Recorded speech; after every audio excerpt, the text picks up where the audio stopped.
ইনশাআল্লাহ আমরা শেখ হাসিনার সময় দেখেছিলাম শেখ হাসিনা কতক্ষণ হলো গণভবনে মাছ ধরতো, কতক্ষণ তাহাজ্জুদের মুনাজাত দিত। তো একজনকে ফেসিস্ট সিস্টেমের কাঠামোর অনেক উপরে উঠানো হয়েছে। সবাই দুনিয়ার খারাপ, শেখ হাসিনা ভালো ছিল। এখন এই পরিস্থিতি দেখতে পাচ্ছি, সবাই খারাপ, কেউ চান্দাবাজ, কেউ দুর্নীতিবাজ, কেউ সন্ত্রাসী, কিন্তু একজন আল্লামা উপস্থিত হয়েছেন, উনি সব ভালো। উনি ট্রাফিক সিগন্যালে দাঁড়িয়ে যান, বিদ্যুৎ কমিয়ে দেন, সব কিছু উনি ভালো কাজ করে। কিন্তু আমি আপনাদেরকে অনুরোধ করব, আপনারও মেয়ে সন্তান আছে 2 জন, আপনার ওয়াইফ আছে, আমাদেরও মা বোন আছে।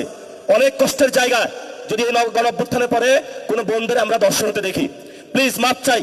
বাংলাদেশে দর্শন আপনারা বন্ধ করুন, দ্রুত উদ্যোগ নিন, নাহলে আমরা রাজপথে নারীদের নিয়ে কর্মসূচিতে দিতে বাধ্য হবো ইনশাআল্লাহ। লাস্ট কথা যেটা, আমরা এখনো বিচার বুঝে পাই নাই। এই যে যারা শহীদ ফ্যামিলি আছেন, আহত ভাইরা আছেন, তাদেরকে শেখ হাসিনা খুন করেছিল, আবার আওয়ামী লীগের অফিসগুলো খুলে দেওয়া হচ্ছে। এইসব ফাইজলামি আপনারা বাংলাদেশে করবেন না। যদি আপনারা ফাইজলামি করতে চান, তাহলে কিভাবে হলো আপনাদেরকে সাইজ করতে হয় সেটাও আমরা জানি।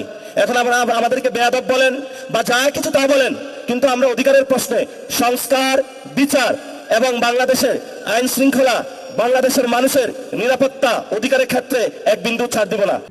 RICL TMX, যুগের পর যুগ স্থাপনা থাকে মজবুত।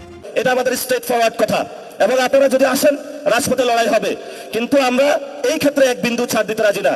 এই জন্য যারা আপনারা আজকে ইফতার মাহফিলে উপস্থিত হয়েছেন, লড়াই মাত্র শুরু হয়েছে, ইনশাআল্লাহ লড়াই চলবে। তবে আমরা তাদেরকে একটু সুযোগ দিচ্ছি।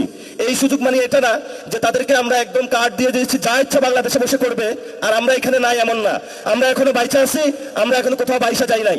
তো এই জন্য যারা এখানে এসেছেন লন্ডন থেকে আর যেখান থেকেই, এই কাজগুলা ভাই আপনি দ্রুত করেন।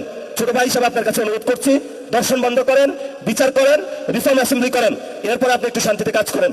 ধন্যবাদ সকলকে। উত্তরাবাসীকে আমি এখানে ইলেকশন করার কথা ছিল, ভাগ্যের পরিক্রমায় ঢাকা 8-এ গিয়েছিলাম। ঢাকা 18-তে চান্দাবাজি সন্ত্রাসী নাই এটা আমি বলি না, এখানেও আছে। উত্তরখান দক্ষিণখানে অনেক সন্ত্রাসী কার্যক্রম চলেছিল, আমাদের প্রার্থী আরিফুল ইসলাম আদিবের উপরে সেই সময় আক্রমণ চালানো হয়েছিল। আমরা সেই কাহিনীগুলো কিন্তু জানি, কারা করেছিল তারাও জানি। আমরা আপনাদেরকে বলবো হুঁশিয়ার, সাবধান।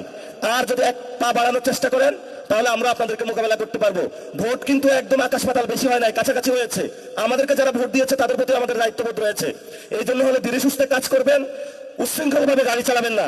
বাংলাদেশের মানুষ ধীরে সুস্থভাবে চায়। এই যারা ড্রাইভিং সিটে বসেছে, রেকলেস ড্রাইভার হবেন না। ধন্যবাদ সকলকে, দোয়া করবেন। টাইম না, ইনশাআল্লাহ ভবিষ্যতে কথা হবে। উত্তরা 7 নম্বর সেক্টরে নামাজ পড়বো, তারাবির নামাজ। সবাই একসাথে আসবেন, আড্ডা দিব ইনশাআল্লাহ। সবাই ভালো থাকবেন। আসসালামু আলাইকুম ওয়া রাহমাতুল্লাহি ওয়া বারাকাতুহু।